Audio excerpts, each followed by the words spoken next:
wanu alal ismi wal udwan, dan jangan tolong menolong dalam berbuat dosa dan permusuhan.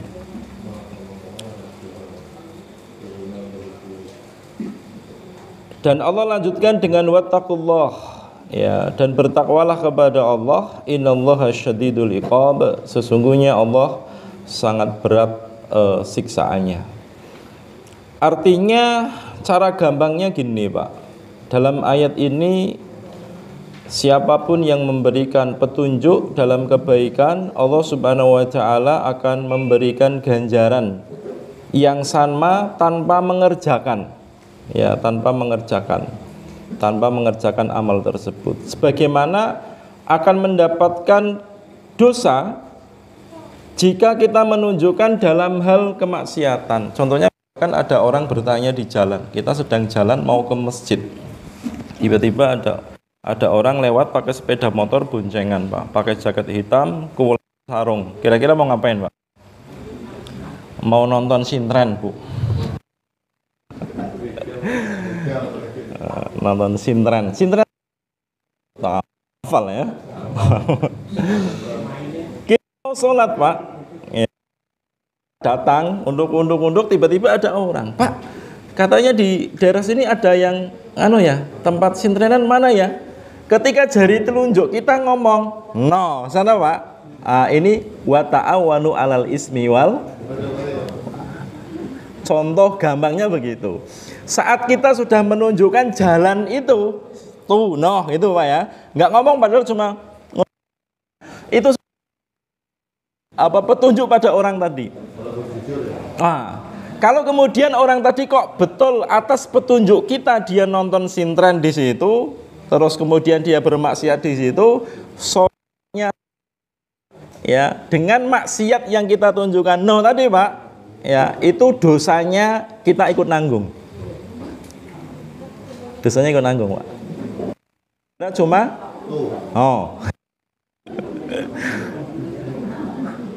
ini gampangnya begitu. Ya. Piye wis, Pak, ngono, Pak. Jazakumullah khairan. Terima kasih, Pak. Ini kalau saya minum, yang bawa, yang beli semua dapat pahala, Pak. Insyaallah nanti saya minum. Jadi gampangnya gitu, Pak, ya. Gampangnya gitu.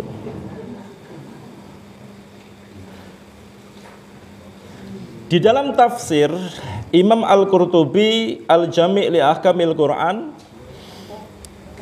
beliau menafsirkan ketika wa ta'awanu 'alal birri dan tolong menolonglah kalian dalam kebaikan dan takwa. Qala Akhfash, berkata Al-Akhfash, huwa maqtu'un min awalil kalam. Wa jami'il bi ta'awuni 'alal birri wat taqwa. Ya.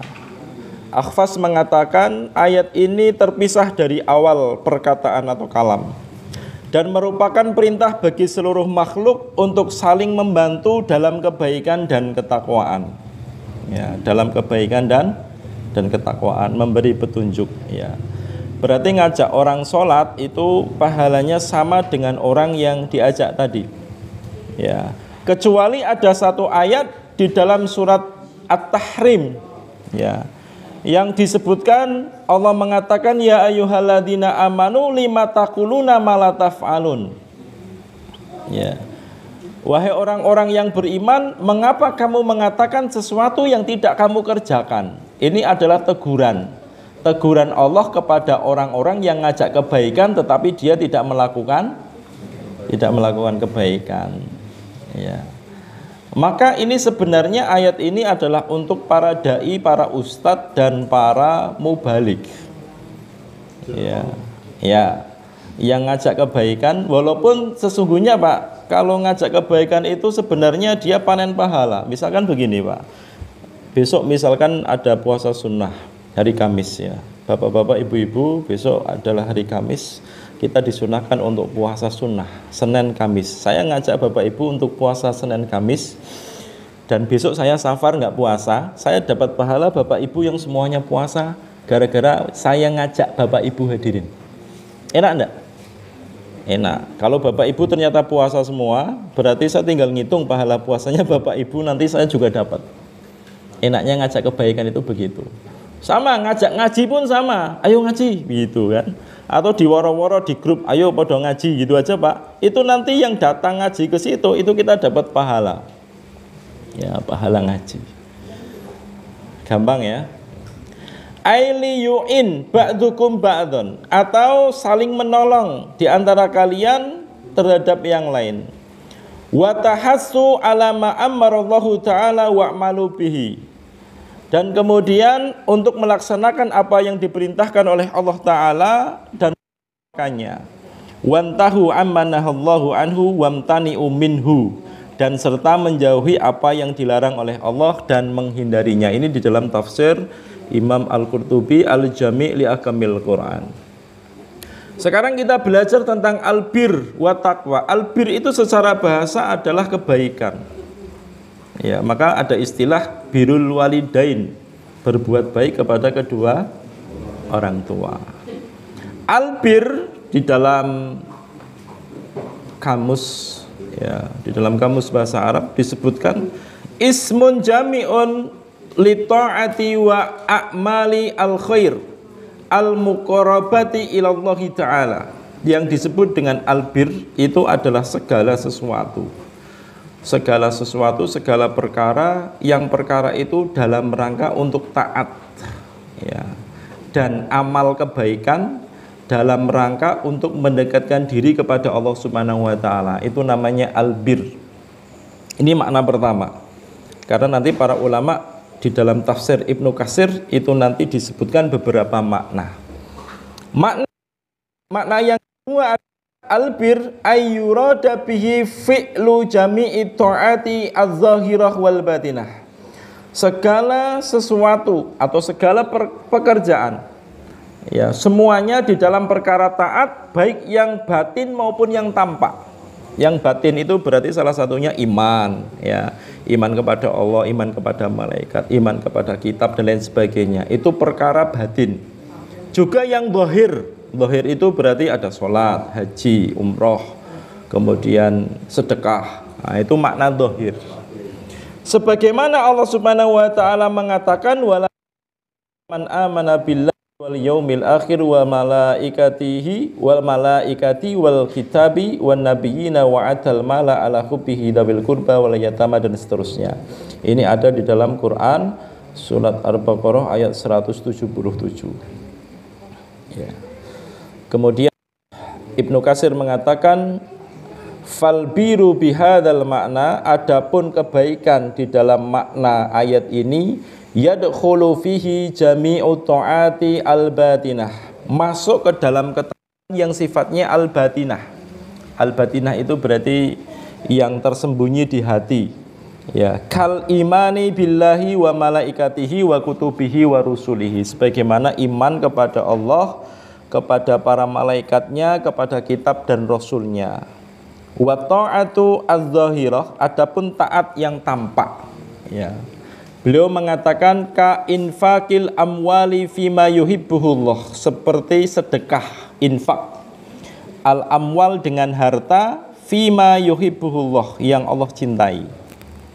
Kemudian apalagi wa iqamis sholati, dan mendirikan sholat, wa itaiz zakati, dan menunaikan zakat, wal wafa'u bil ahdi, kemudian menepati janji. Ini bagian amalan yang sifatnya zahir atau tampak. Kemudian termasuk wasabru alal aqdar, sabar terhadap takdir-takdir, kal maradi wal fakri, seperti rasa sakit, ya, rasa sakit, kekurangan, fakir, wa ala ta'ati kasabri indali qail adu, ya, sebagaimana ketaatan, ya, di dalam bertemu dengan musuh. Ini beberapa makna albir, ya, di beberapa tafsir.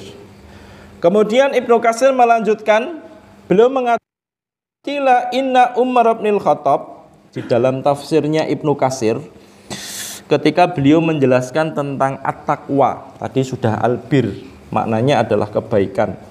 Jadi kebaikan yang sifatnya batin maupun zahir, baik itu rasa iman di dalam hati maupun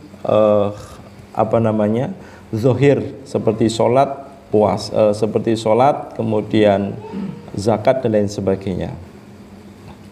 Kemudian di takwa, Ibnu Katsir menjelaskan waqad qila inna Umar bin Khattab radhiyallahu an sa'ala Abi Ubay bin Ka'ab. Ini makna daripada takwa. Kalau tadi makna daripada albir. Ya, kalau takwa, Umar bin Khattab pernah bertanya kepada salah seorang sahabat namanya Ubay bin Ka'ab. Ya, namanya siapa? Ubay bin Ka'ab.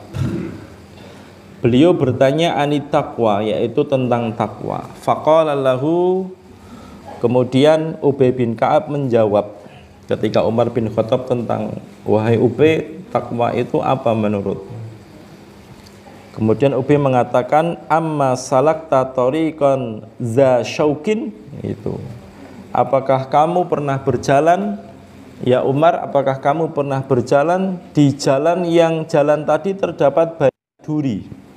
Ya, banyak duri. Mungkin kalau Bapak Ibu hadirin pernah ke Dieng lewat Pacet, nah itu jalannya penuh dengan duri, batu ya, bukan duri, penuh dengan batu. Itu akan hati-hati, Pak. Kenapa? Karena di sana tidak ada tambal ban. Ya, pernah? Siapa yang pernah ke Pacet? Angkat tangan. Selain Pak Jun sama Pak Kaji Rasin. Yang pernah ke Pacet? Dia yang lewat Pacet, pernah ya? Beberapa pernah. Ibu-ibu ada yang pernah? Pernah Bu? Lewat Pacet? Oh, naik apa Bu? Motor? Oh, Masya Allah.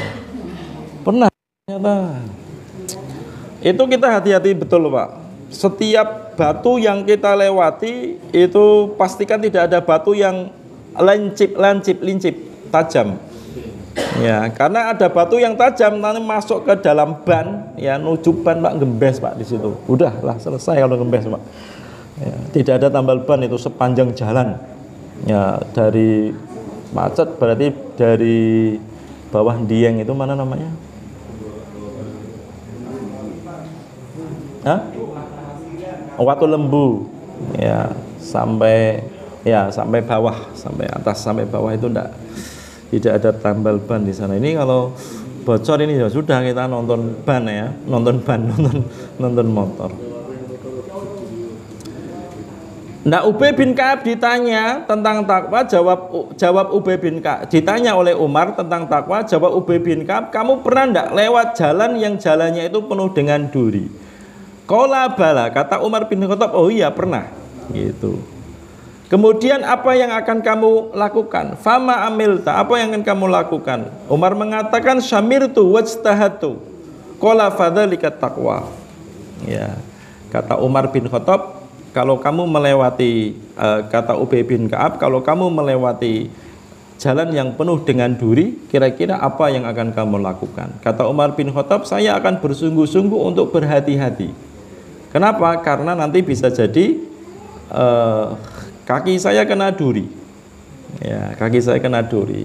Kemudian Ubay bin Ka'ab mengatakan wa kadzalika at-taqwa, demikian pula takwa. Jadi takwa itu Bapak Ibu hadirin secara umum itu adalah kita berhati-hati di dalam setiap amal yang kita lakukan. Waktu yang kita habiskan untuk apa itu kita berhati-hati.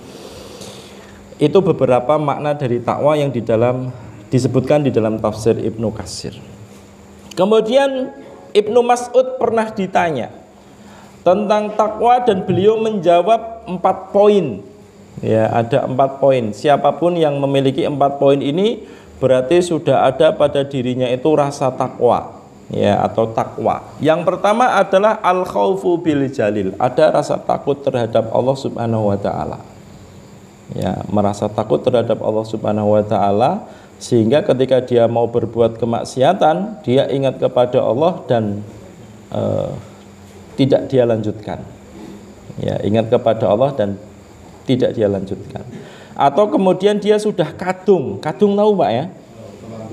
Sudah terlanjur. Kadung itu bahasa.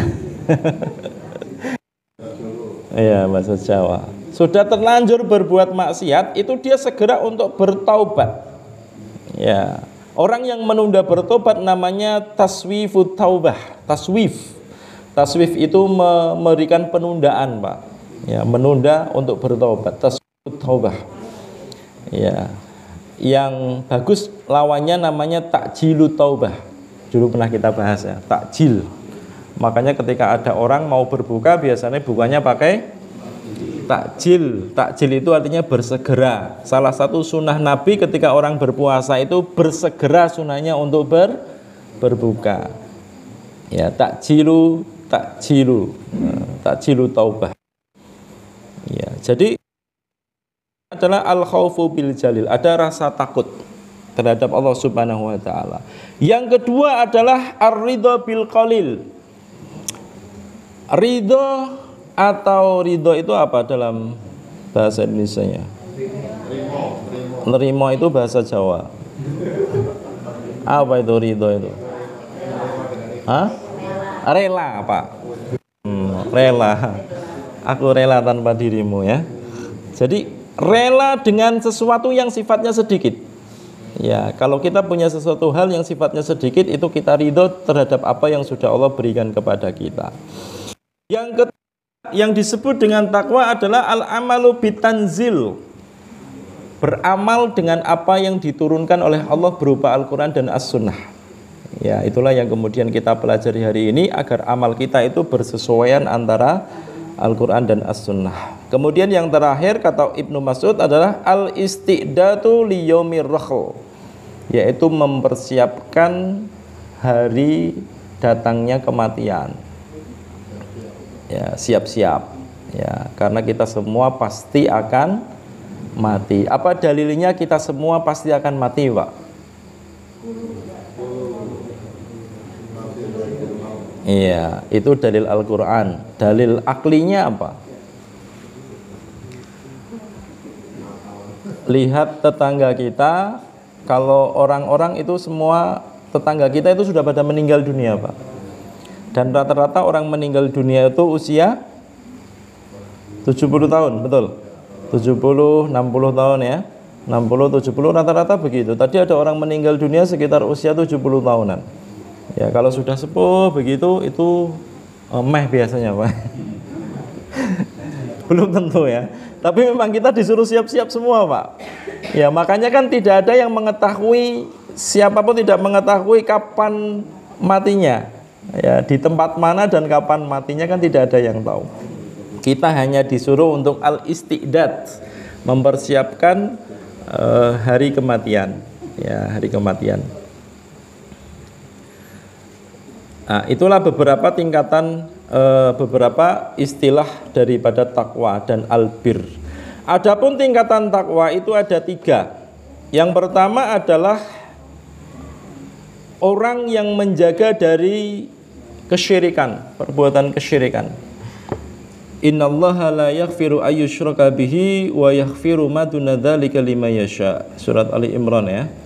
Allah tidak akan mengampuni dosa syirik, menyekutukan Allah, dan Allah mengampuni dosa selain daripada syirik. Dosa syirik ini tidak terampuni oleh Allah Subhanahu wa taala jika di akhir hayatnya dia tidak bertobat kepada Allah. Jika akhir hayatnya tidak bertobat kepada Allah. Kalau dia bertobat diampuni oleh Allah Subhanahu wa taala dengan syarat taubat. Syarat taubat dulu ada berapa, Pak? Ayo, ada berapa dulu Bapak Ibu hadirin syarat taubat? Ini pelajaran terulang, Pak ya. Dan hampir setiap kajian saya nyebutkan syurutut taubah yang disebutkan di dalam muqaddimahnya kitab Riyadhus Shalihin. Kalau bapak-bapak, ibu-ibu di rumah ada kitab Riyadhus Shalihin, itu nanti di Imam An-Nawawi menyebutkan syurutut taubah di bab muqaddimah. Ya, di dalam muqaddimahnya itu ada syurutut taubah. Yang beliau sebutkan ada berapa? Ada 1, menyesal. Yang kedua, berhenti. Yang ketiga, iktikad kuat, berjanji pada diri kita sendiri untuk tidak mengulangi. Ini untuk dia dan Allah. Kalau dosanya untuk orang lain berkaitan hakul adami, hak orang lain, berarti dia harus minta maaf atau minta ridhonya. Kecuali utang jangan dimintai maaf, bayar ya, sama minta maaf. Ya, maaf saja ya, enggak usah bayar misalkan ya, enggak, tetap bayar kalau berkaitan dengan utang. Maka yang pertama adalah tingkatan takwa itu adalah menjauhi segala kesyirikan. Ya, kesyirikan termasuk salah satu kesyirikan itu adalah mendatangi dan mempercayai dukun, tukang ramal. Man atakahinan au arufan fayusaddiquhu faqad kafara bima anzala ala Muhammadin. Termasuk Pak, kalau nanti jenengan ada orang minta datang ke jenengan, Pak, saya minta tolong dianterin yuk kemana? Ke lereng Merapi gitu. Nah, ngapain Pak biasanya ke lereng Merapi? Cari-cari di sana ya. Itu ta'awun alal ismi wal udwan. Ya, dosanya dipeluk bersama yang ngantar tadi. Ya, makanya berhati-hati masalah hal seperti ini. Dan itu kesyirikan, Pak. Berbuat syirik kepada Allah Subhanahu wa taala. Barang siapa yang kemudian mendatangi seorang dukun ataupun peramal, atau biasanya di media sosial itu muncul Pak di situ, Pak. Oh, kamu lahirnya bulan 9, berarti ini apa itu namanya bintang itu? Apalah, Virgo atau apa ya, Virta. Ya. Tidak cocok pekerjaannya di air misalkan begitu ya. Itu mempercayai seperti itu tanpa dasar ya, itu juga bagian daripada jalan kesyirikan, jalan menuju kesyirikan. Jadi sehingga dia tidak akan mempercayai terhadap takdir yang sudah Allah tentukan kepadanya. Tingkatan yang kedua adalah menjauhi segala sesuatu yang bernilai dosa, baik itu perbuatan maupun bukan. Ya. Ini ada di dalam Quran surat Al-A'raf ayat 96. Jadi menjauhi segala sesuatu yang bernilai dosa. Dan inti dari takwa itu Pak, itu sebenarnya menjauhi dosa dan kemaksiatan. Banyak orang mampu untuk beribadah, sholat tahajud, sholat 5 waktu, tetapi ketika ditemukan dengan peluang maksiat itu kadang dia tidak bisa menghindari, Bu. Makanya dulu pernah saya sampaikan hadis riwayat Imam Muslim itu, ketika ada seorang bertanya kepada Rasulullah, ya Rasulullah, inna fulanah taqumu laila wa tasumun nahar. Ya Rasulullah, ada seorang wanita tiap malam itu dia sholat qiyamul lail, sholat tahajud. Masih ingat Bu hadisnya? Wa tasumun nahara, siang hari dia berpuasa. Wa tasaddaqu wa taf'alu, dan dia bersedekah dan dia melakukan pekerjaan-pekerjaan yang baik. Tetapi satu kelemahannya, watu di jironaha bilisaniha. Tetapi dia itu sering menyakiti tetangganya dengan lisannya. Apa kata Rasulullah SAW? La khaira fiha hiya min ahlin nar. Kata Rasulullah, tidak ada kebaikan sama sekali terhadap orang itu dan dia dari golongan ahli neraka. Padahal sholat enggak? Sholat. Puasa enggak? Puasa. Sedekah enggak? Sedekah. Berbuat baik enggak? Berbuat baik. Di saat yang sama ternyata dia berbuat jahat sama tetangganya, Pak, nyakiti tetangga dengan lisannya. Baik itu caranya ghibah, baik itu caranya dengan cara-cara yang lain, ternyata enggak ada kebaikan sama sekali. Maka inti daripada takwa itu sebenarnya bagaimana seseorang itu mampu untuk menghindari dari kemaksiatan apapun. Intinya begitu. Berbeda lagi, kemudian sahabat tadi kemudian melanjutkan, ya Rasulullah, inna fulanah. Ya, dia ada seorang wanita ya Rasulullah, sholatul maktubah, dia hanya sholat 5 waktu, tidak sholat tahajud, Pak. Bahkan ba'diyah qobliyah tidak dia kerjakan. Ya. Ketika berpuasa, dia hanya puasa yang diwajibkan, puasa Ramadan saja. Wala tu'di ahadan. Tetapi wanita tadi punya satu kelebihan, dia tidak pernah nyakiti siapapun. Jawaban Rasulullah, hiya min ahlil jannah. Wanita tadi termasuk dari golongan ahlu surga. Jadi inti takwa itu bukan di ibadahnya. Kalau semua ibadah itu nyaman semua Bapak Ibu hadirin, tapi bagaimana dia kemudian mampu mengekang, mengerem, ya, menahan diri, menahan hawa nafsu supaya lisan matanya, seluruh amalnya itu tidak bermaksiat kepada Allah Subhanahu wa taala. Itu inti daripada takwa. Ya, inti daripada takwa. Kemudian yang ketiga adalah menjauhi berbagai perkara yang menyibukkan batinnya. Ya, yang menyibukkan batinnya. Ini tingkatan yang ketiga. Makanya ini dikaitkan dengan bagaimana orang itu meninggal dunia dalam keadaan tetap muslim. Wala tamutunna illa wa antum muslimun, dalam keadaan muslim. Sehingga apa, batinnya ini akan senantiasa terus untuk mengingat Allah Subhanahu wa taala, termasuk mengingat kematian. Salah satu cara untuk mencegah kita bermaksiat kepada Allah adalah dzikrul maut, mengingat kematian. Bapak Ibu hadirin, ngitung-ngitung. Kan dulu pernah sering Bapak Ibu hadirin tak suruh ngitung, Pak. Tetangga kita itu meninggalnya usianya 60-70. Kalau rata-rata orang meninggal 60, usia kita itu 50, berarti kurang berapa tahun? Kurang 10 tahun. Dikurangi tidur 8 jam, ngantuk-ngantuk jadi 12 jam. Berarti tinggal 5 tahun, ya Kak? Tinggal 5 tahun kita hidup lagi, Pak. Kalau hari ini usia kita sudah 59 tambah 6 bulan, berarti kurang 6 bulan. Diambil untuk tidur istirahat, berarti tinggal 3 bulan lagi, Bapak Ibu hadirin. Ya, tinggal 3 bulan lagi. Ini sering, Pak, harus diingat terus supaya apa? Kita gampang untuk taat kepada Allah dan mampu untuk menghindari dari segala kemaksiatan kepada Allah Subhanahu wa taala. Bagaimana cara beberapa langkah untuk menumbuhkan takwa kepada Allah? Yang pertama adalah dengan membaca Al-Qur'an. Membaca apa, Bapak Ibu hadirin? Al-Qur'an.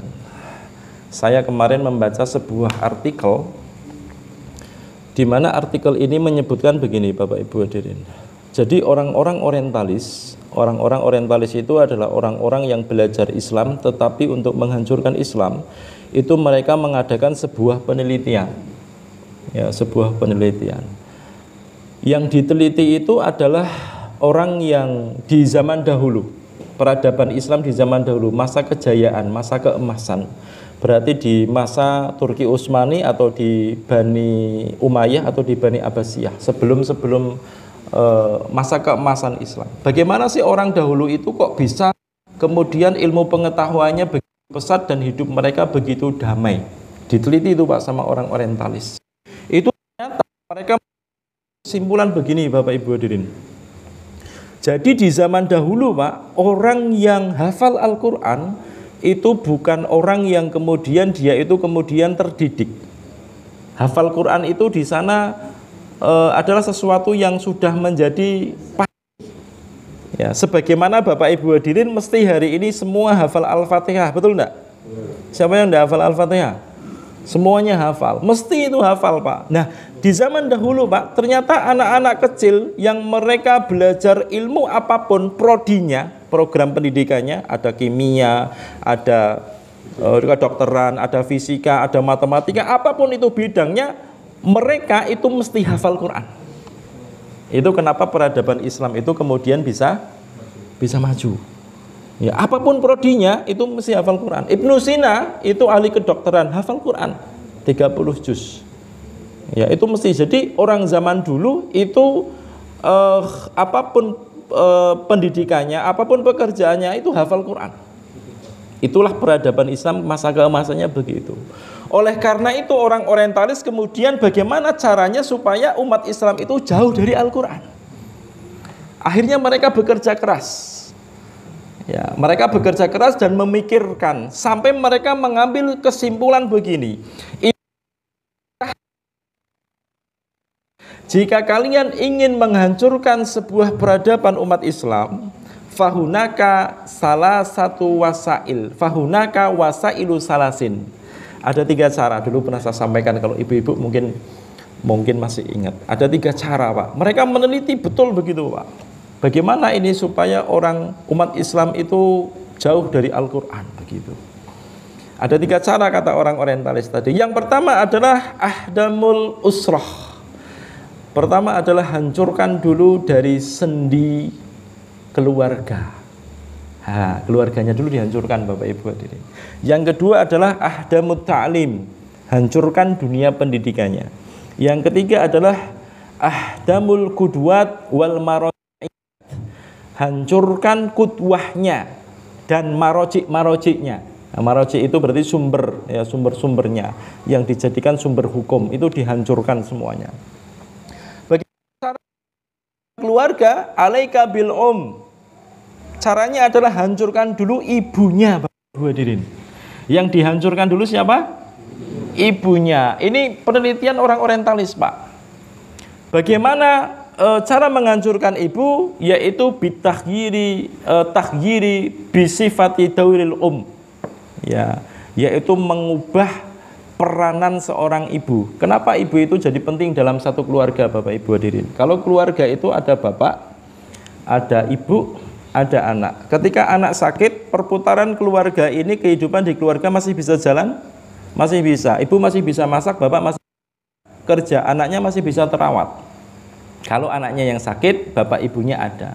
Kalau bapaknya yang sakit, Pak, itu keluarga masih bisa jalan? Masih bisa. Ya, bapak tetap makan, ada yang baju semua dicucikan, anak mau berangkat sekolah sudah dicuci sama ibu semua. Ya, tinggal berangkat istrika. Sangu sudah ada. Ya, tinggal nyangoni. Tapi coba bayangkan kalau ibu yang sakit, Pak. Ya. Ya enggak, Bu? Iya. Coba kalau ibunya sakit, anaknya masih kecil, bapaknya mau kerja nggak bisa. Ya, ibunya sakit, ibu nggak cuma di kamar. Akhirnya bapaknya harus masak buat sarapan dan makan siang. Anaknya yang kita kadang masih kecil, bingung ini masaknya sambil gendong anaknya yang nangis, gitu kan? Belum bajunya dicuci, Pak. Anaknya ngompol, harus nyaleni bapaknya. Bayangkan itu, Pak. Jadi ini secara logika dalam rumah tangga sendiri, kalau kehilangan satu ibu saja, Pak, itu sudah kerepotan. Ya, sudah sangat kerepotan. Oleh karena itu di dalam istilah Arab al-madrasatul ula. Ibu itu adalah madrasah pertama bagi seorang anak. Ya, jadi ibu itu adalah madrasah pertama bagi seorang anak. Bapaknya kerja, anaknya bersama ibu di rumah. Ya, lebih lama dengan ibunya. Makanya, Pak, kalau kita lihat sirah-sirah para ulama dahulu, kalau ada ulama yang dulunya ketika kecil bapaknya sudah tidak ada dan dia yatim, itu dia bisa jadi ulama. Contohnya siapa? Imam Syafi'i, Imam Bukhari, Rasulullah Shallallahu Alaihi Wasallam bisa jadi ulama. Tapi ibunya yang meninggal, bapaknya yang ada, Pak, kira-kira jadi apa? Coba buka sirah lagi, Pak. Ya, ada nggak yang jadi seperti menjadinya Imam Syafi'i atau Imam Bukhari? Ya, jadi begitu. Nah, ini kita juga belajar di dalam Quran surat As-Saffat yang dulu saya sampaikan. Surat As-Saffat ayat 101 sampai 102. Ya, ketika kisahnya Nabi Ibrahim dan Nabi Ismail, kalau Bapak Ibu hadirin mencermati kisahnya Nabi Ibrahim dan Nabi Ismail, yang kemudian Nabi Ibrahim itu kemudian meninggalkan putranya sama ibunya di Palestina. Palestina Mekah itu kurang lebih jaraknya 1.500 km, Pak. Saat Nabi Ibrahim punya putra namanya Nabi Ismail alaihissalam, itu diperintahkan oleh Allah untuk mengasingkan, ditempatkan di Mekah. Ya, pada waktu itu yang tandus, tidak ada tumbuhan, tidak ada air di situ. Ya, kemudian ditinggal pergi. Sampai kapan Nabi Ibrahim pergi? Di dalam tafsir Imam Al-Qurtubi Al-Jami' li Ahkamil Quran, itu sampai Nabi Ismail alaihissalam itu tumbuh dewasa, bisa diajak bicara dan bisa diajak bekerja. Berarti kurang lebih usia SMP. Ya, usia berapa? Berarti semenjak balita sampai usia SMP 12 tahun atau 13 tahun, berarti Nabi Ismail tidak mendapatkan pendidikan dari seorang bapak. Tapi pada waktu itu, Pak, satu malam saja nginep sama bapaknya ketika Nabi Ibrahim alaihissalam datang ke situ dan nginep, Pak. Dan Nabi Ibrahim dapat wahyu untuk nyembelih putranya Ismail. Di pagi hari diceritakan, fangdur madza taro, bagaimana menurut pendapatmu wahai anakku, aku kok diperintahkan untuk nyembelih kamu? Jawabannya, ya abatif al-matu'mar satajiduni insyaallahu minas sabirin. Wahai bapakku tercinta, padahal bertahun-tahun Pak nggak ketemu. Ini kalau mungkin anak kita, bapak nggak tanggung jawab, toko-toko penyembelih itu kan, iya nggak nafkahin, nggak ngasih pendidikan yang bagus, tahu-tahu datang mau nyembelih. Sebelum bapak nyembelih saya, akan saya sembelih dulu. Mungkin anak kita begitu Pak hari ini. Coba bayangkan Pak, itu pendidikan semacam apa yang disampaikan, yang diterapkan oleh ibunya Ismail alaihissalam. Jangan pernah berpikir begitu enggak Bu? Enggak pernah ya. Ini saya ngajak berpikir Bapak Ibu hadirin. Itu kekuatannya seorang ibu begitu Pak. Baru Pak, komunikasi seorang bapak itu sangat dibutuhkan. Kapan? Saat anak sudah mulai dewasa. Nah itu bapak peran ibunya mundur dulu. Kalau ibunya yang berperan terus Bapak Ibu hadirin, nanti kalau anak laki-laki itu jadi anak laki-laki yang cemen. Laki-laki yang cemen. Bapaknya yang berperan ketika mulai dewasa. Bapaknya ngajak ngobrol. Ya, di surat Luqman itu bapak semua yang ngobrol, Pak Ibu tidak ada. Kenapa? Sudah bisa diajak berpikir dan bekerja.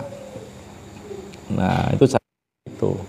Jadi ini penting ya Bapak Ibu hadirin. Maka yang pertama kali dihancurkan dari sebuah keluarga itu adalah ibunya. Bagaimana seorang ibu itu merasa malu ketika dia mendapatkan gelar IRT. Apa itu IRT? Ibu rumah tangga. Bu, sibuk no Bu, kula ten griya mawon, itu rasanya malu, Pak.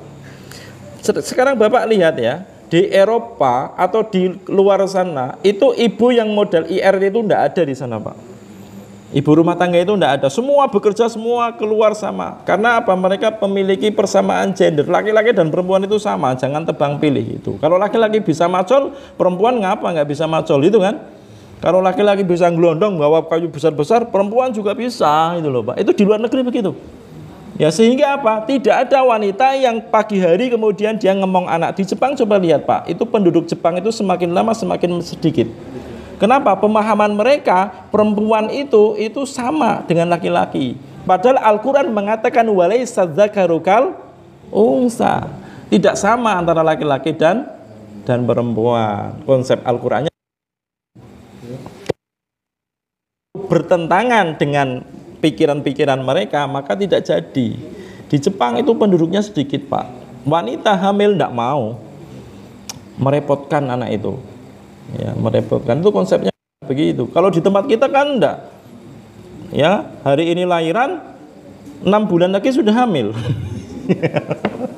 Di tempat kita hari ini lahiran sudah hamil. Ya, hamil dan menyusui. Jadi begitu Bapak Ibu hadirin. Jadi yang pertama kali dihancurkan adalah dari keluarga adalah ibunya. Bagaimana seorang ibu itu pendidikannya tidak tersalurkan. Tidak ada yang mengenalkan Al-Quran dengan anak putra-putranya. Itu cara yang pertama. Cara yang kedua, kata orang orientalis tadi, ahdamut ta'lim, yaitu hancurkan dunia pendidikannya. Saya kemarin ngisi kajian, kajian di pelepasan santri. Itu saya sampaikan ini juga Bapak Ibu hadirin. Saya tanya itu gaji guru ngaji Pak, gaji guru yang ngajar agama Al-Quran dengan guru matematika, bahasa Inggris, fisika itu kira-kira selisihnya berapa?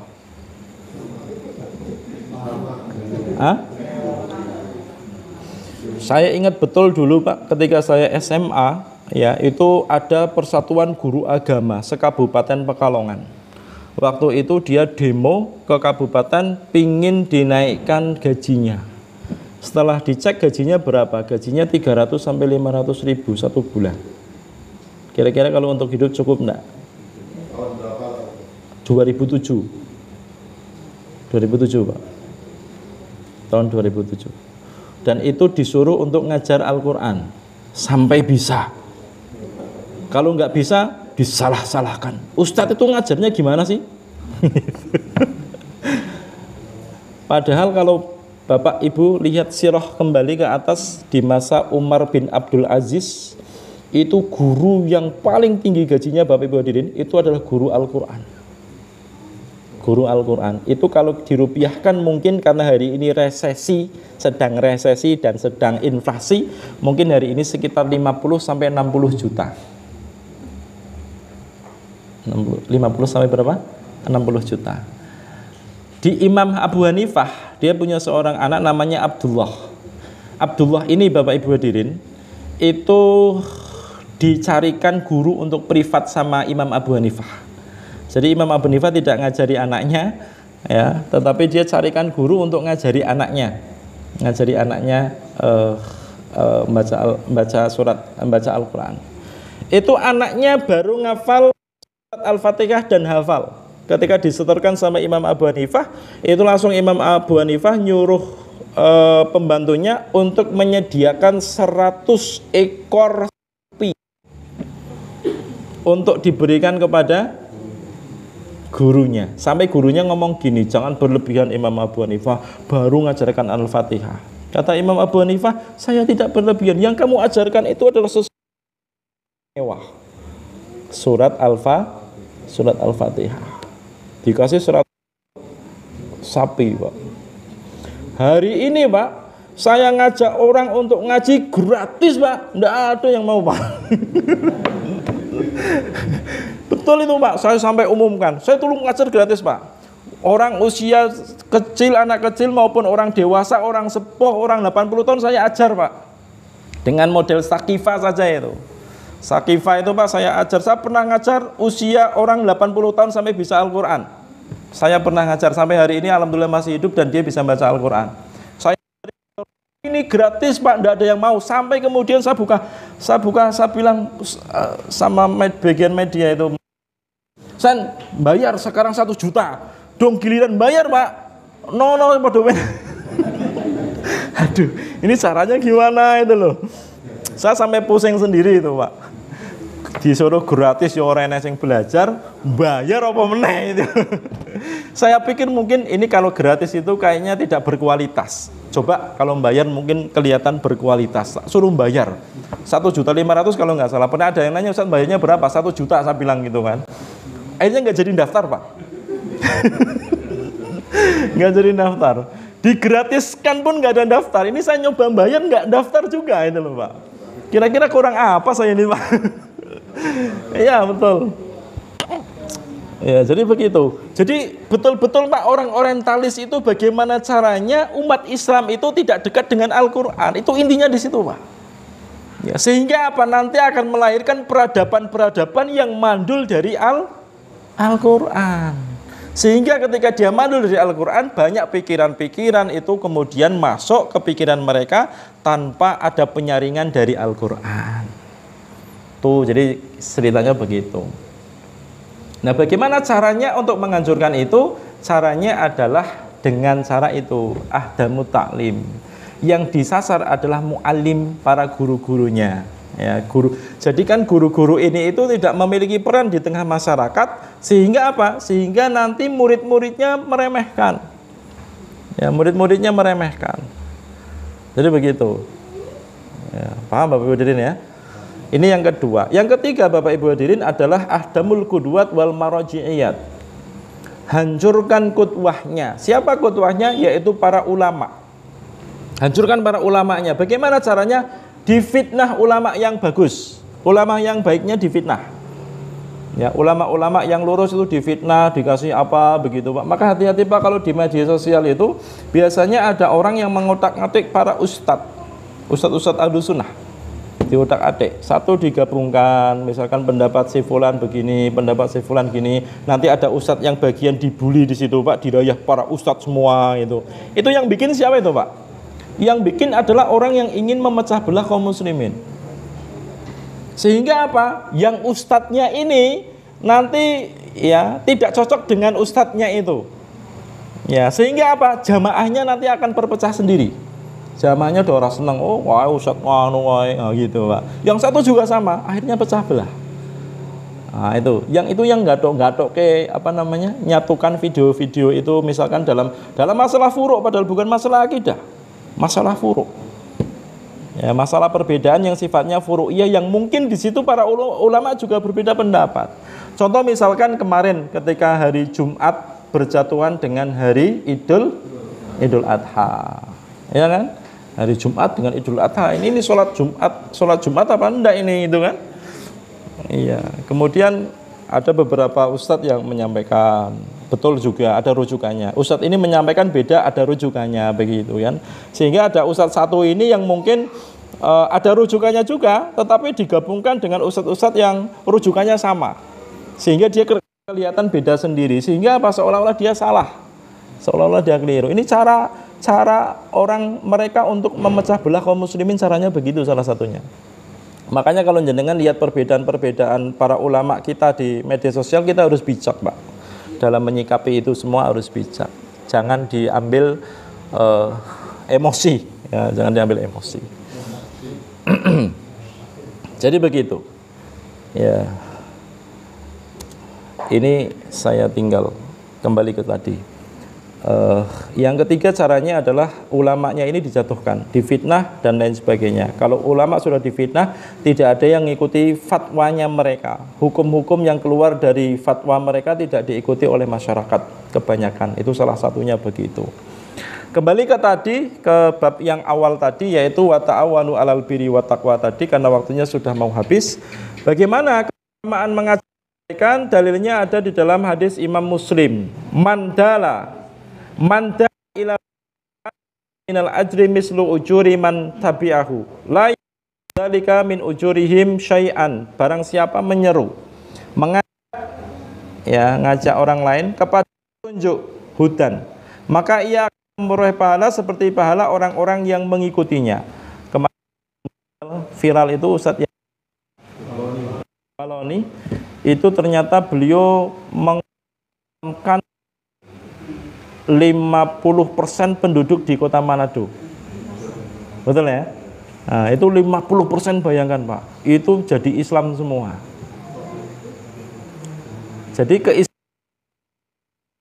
Ustadz Yahya almarhum itu berarti dia dapat pahala semua. Ya enggak? Wah, itu enak sekali itu Pak. Dapat pahala orang banyak itu. Islam kan semua orang. Langka Pak ya. Kita kehilangan berat ya. Punya ustadz-ustadz yang semacam itu. Dulu Ustadz Mu'inudillah ya, pas kena COVID itu ya, wah itu se-Solo Raya itu kehilangan Pak. Bahkan sampai ke luar negeri, itu terasa banget kehilangannya. Ulama-ulama kita. Ini Ustadz Yahya Waloni, Masya Allah, yang kehilangan dari ujung Nusantara itu, dari Papua sampai, dari Sabang sampai Merauke. Karena beliau pernah berdakwah ke sana sama Pak. Ke Papua, Masya Allah. Dan mengislamkan banyak orang. Ya, padahal dulu dia adalah seorang pendeta, seorang penginjil ya, pendeta yang memurtadkan kaum muslimin. Kalau sudah jadi Islam, ternyata mengislamkannya lebih, Masya Allah, luar biasa. Itu pahalanya ngalir terus. Dan pahala ngalir terus itu wala yang kusudzalika min ujurihim syai'an, tanpa mengurangi pahala mereka sedikit pun. Jadi ngajak sedekah, orang yang sedekah tadi Pak, yang ngajak tadi dapat pahala sedekah tanpa mengurangi pahalanya orang yang sedekah tadi. Nah, itu enaknya ngajak-ngajak. Tapi risikonya kalau ngajak tidak ngelakoni, namanya jargoni. Ngajar tapi orang ngelakoni. Ya. Wa man da'a ila dhalal, dan barang siapa yang menyeru kepada kesesatan atau kemaksiatan, kana alaihi minal ismi mislu asimin man tabi'ahu, maka ia akan menanggung dosa seperti dosa orang-orang yang mengikutinya tadi ya, yang saya sampaikan tadi. Jadi ini anak tontonan Pak Ronggeng ngendi nyo gang itu Pak. Ini nyonya ini Pak. Ini kalau dua orang misalkan yang bonceng tadi apa dosanya juga. Kalau dia telepon ngene Sherlock itu, itu dosa orang yang datang ke situ kita nanggung semua. Ya, nanggung semua. Ngeri Pak ya? Nah, jadi begitu, itu konsepnya begitu Pak. La yang kusudzalika min asamihim syai'an, dan itu tanpa mengurangi dosa mereka sedikit pun, sama sekali. Ya, tidak terkurangi sekali. Waktunya habis. Dan pas materinya sudah habis. Insya Allah kita ketemu lagi waktu yang akan datang. Semoga Allah memberikan kekuatan kepada kita semua untuk senantiasa tawasau bil haq wa tawasau bis sabr, senantiasa memberikan mewasiatkan kebenaran atau kebaikan dan mengajak kebaikan, serta Allah berikan kemudahan biasa berwasiat dalam kesabaran. Saya kira ini dulu yang dapat kami sampaikan. Semoga Allah memberikan keberkahan kepada kita semua dan Allah berikan kemudahan kita untuk melaksanakan apa hingga kita tidak mendapatkan ancaman surat At-Tahrim ayat yang kedua, ya ayyuhalladzina amanu lima taquluna ma la taf'alun, kenapa melakukan atau kalian suruh lima taquluna, kenapa kalian mengatakan sesuatu yang tidak kalian kerjakan. Demikian, wallahu alam bisawab, aqulu qouli hadza wa astaghfirullah li wa lakum. Assalamualaikum warahmatullahi wabarakatuh.